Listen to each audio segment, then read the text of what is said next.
एक छोटे से शांत गांव में जहां सुबह की पहली किरण खेतों पर सुनहरी चादर बिछा देती थी, वहीं एक कच्चे घर में धनी राम नाम का एक व्यक्ति रहता था।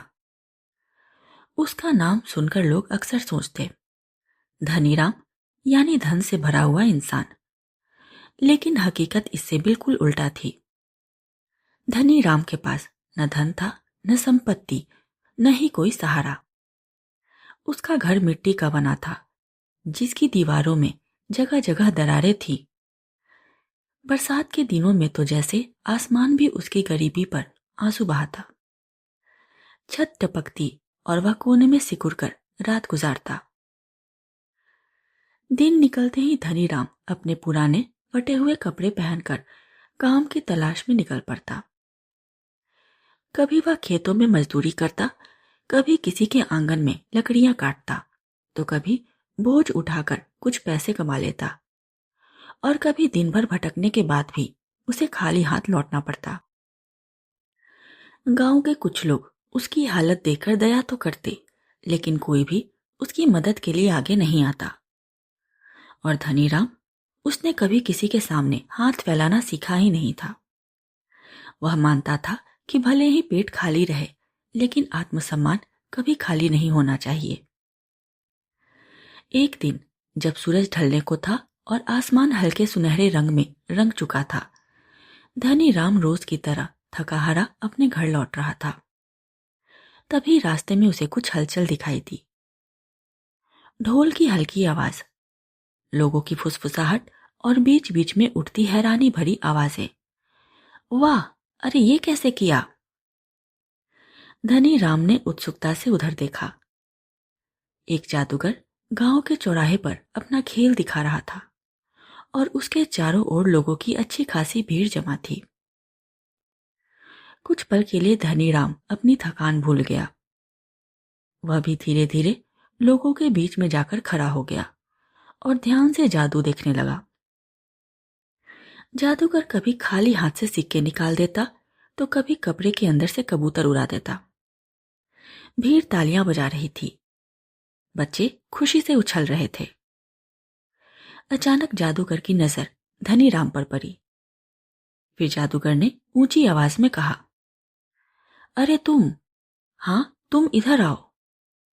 भीड़ की नजरें एक साथ धनी राम पर टिक गई। धनी राम घबरा गया। घबराकर इधर उधर देखने लगा। जादूगर ने मुस्कुराते हुए कहा, हाँ तुम ही, आगे आओ, डरो नहीं। धनी राम हिचकिचाता हुआ आगे बढ़ा।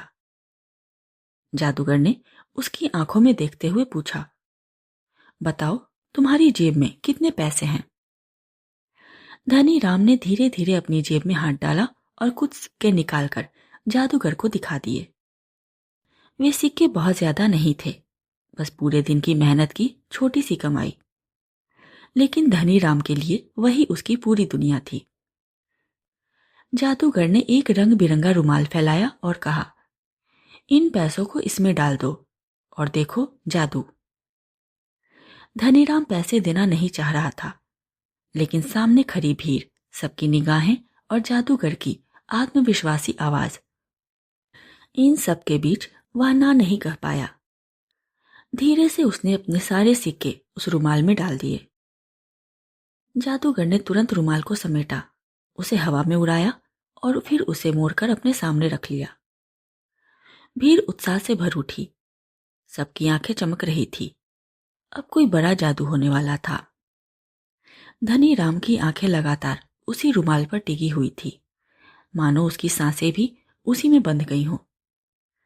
लोग ताली बजा रहे थे, हंस रहे थे, हैरान हो रहे थे, लेकिन धनी राम के चेहरे पर खुशी नहीं बल्कि चिंता थी। उसके मन में एक ही सवाल बार बार उठ रहा था, क्या मेरे पैसे वापस मिलेंगे या ये भी आज मुझसे छिन जाएंगे? कुछ ही देर बाद जादू का खेल समाप्त हो गया। तालियों की गूंज धीरे धीरे थम गई और भीड़ छटने लगी। लोग अपने अपने घरों की ओर लौट गए, जैसे कुछ हुआ ही न हो। लेकिन धनीराम वहीं खड़ा रहा। उसकी निगाहें अब भी उस जादूगर को ढूंढ रही थी, क्योंकि उसके लिए यह कोई खेल नहीं था, यह उसकी दिन भर की मेहनत का सवाल था।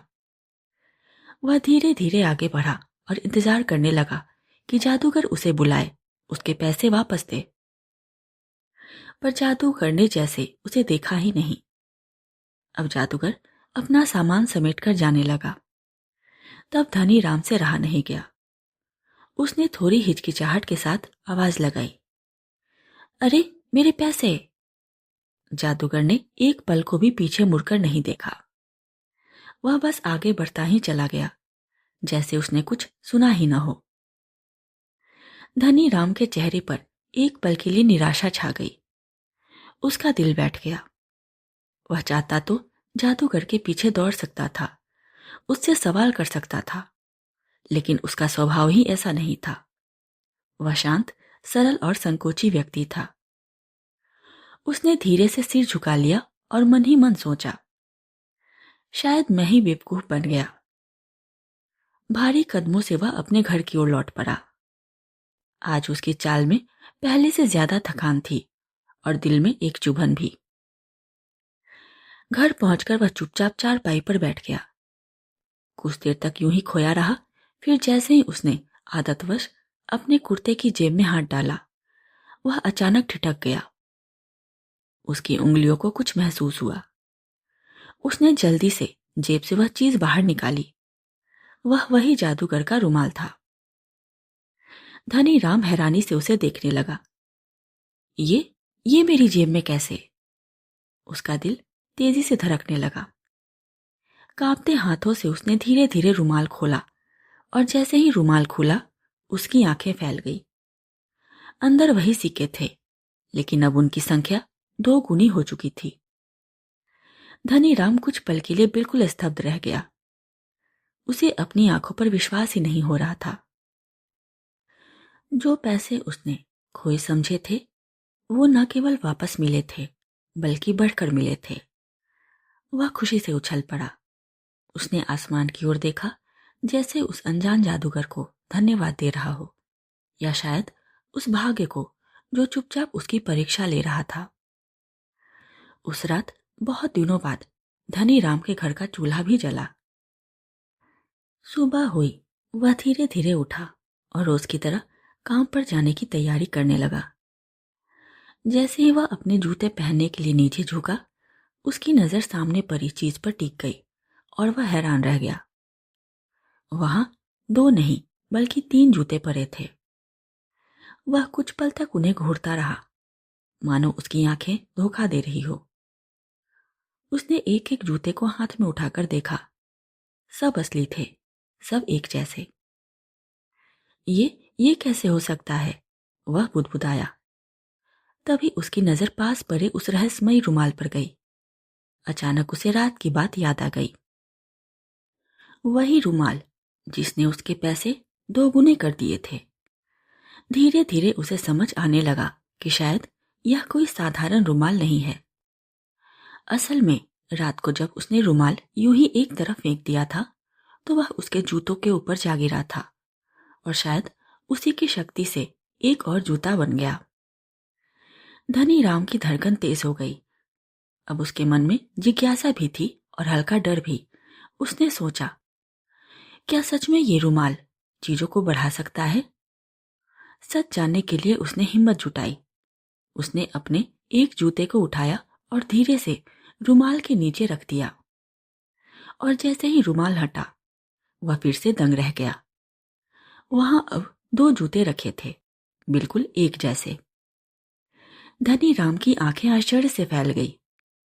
अब उसे यकीन हो चुका था, यह रुमाल कोई साधारण चीज नहीं, बल्कि एक चमत्कारी वरदान था।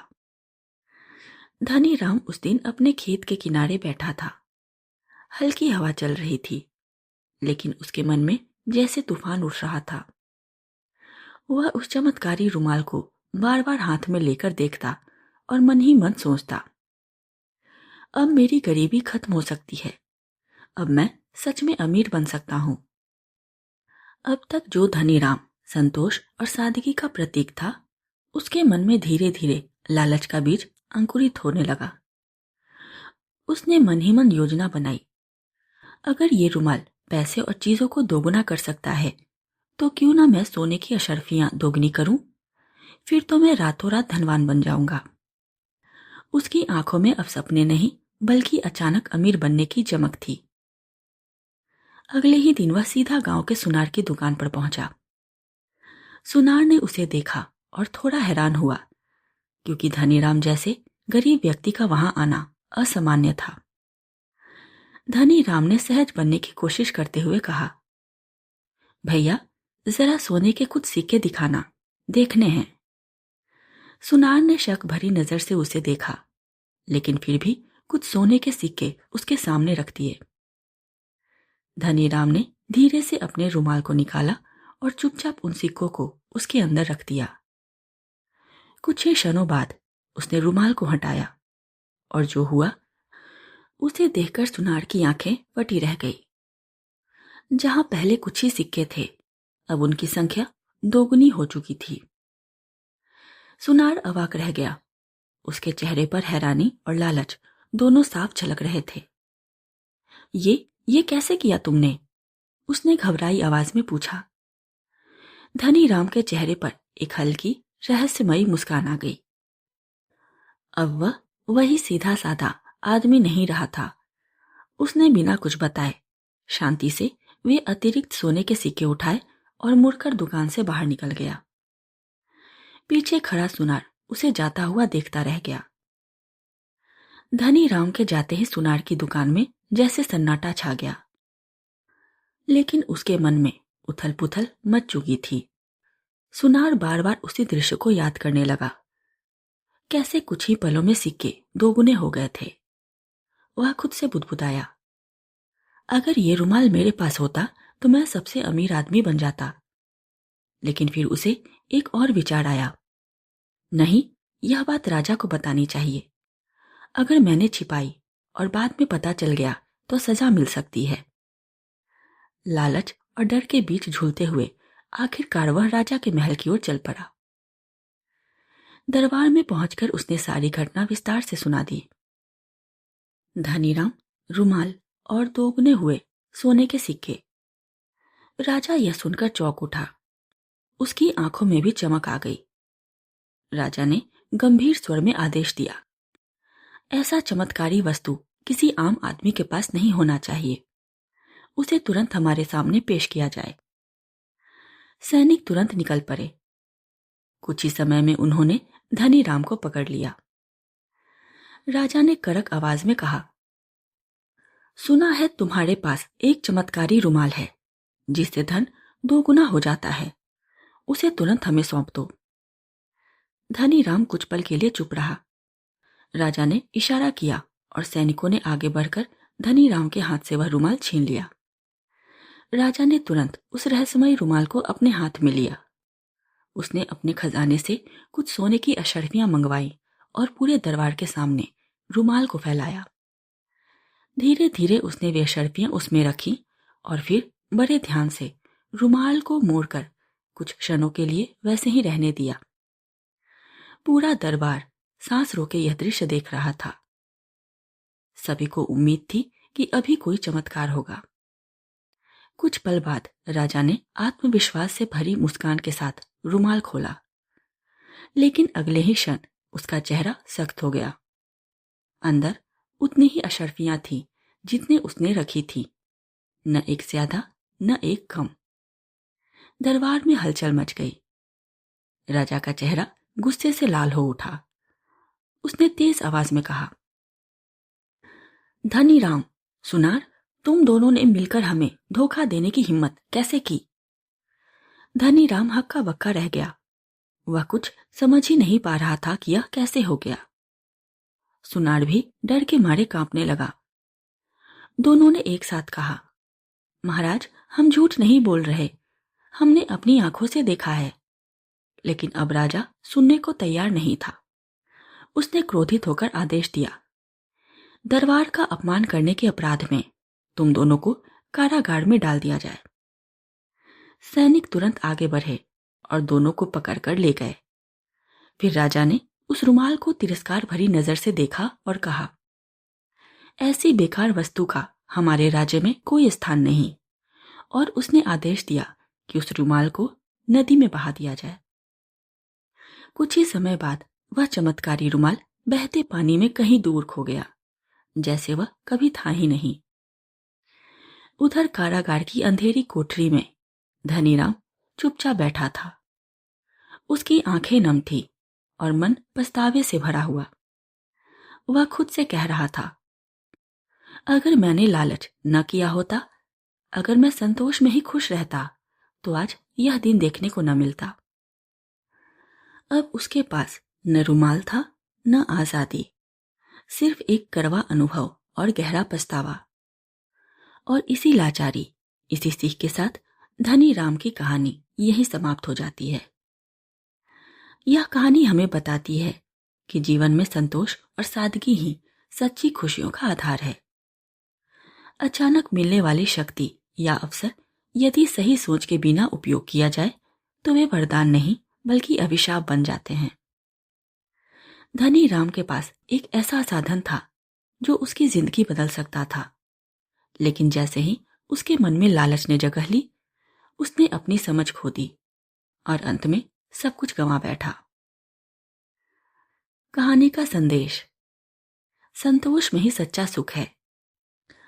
लालच अंततः विनाश की ओर ले जाता है। लालच इंसान से उसका वर्तमान ही नहीं, उसका भविष्य भी छीन लेता है। अगर आपको यह कहानी पसंद आई हो तो वीडियो को लाइक करें, अपने दोस्तों के साथ शेयर करें और ऐसे ही दिल को छू लेने वाली कहानियों के लिए हमारे चैनल को सब्सक्राइब करना न भूलें। नीचे कमेंट करके जरूर बताइए आप इस कहानी से क्या सीखते हैं। फिर मिलेंगे एक और रोचक और सीख देने वाली कहानी के साथ। तब तक के लिए नमस्कार।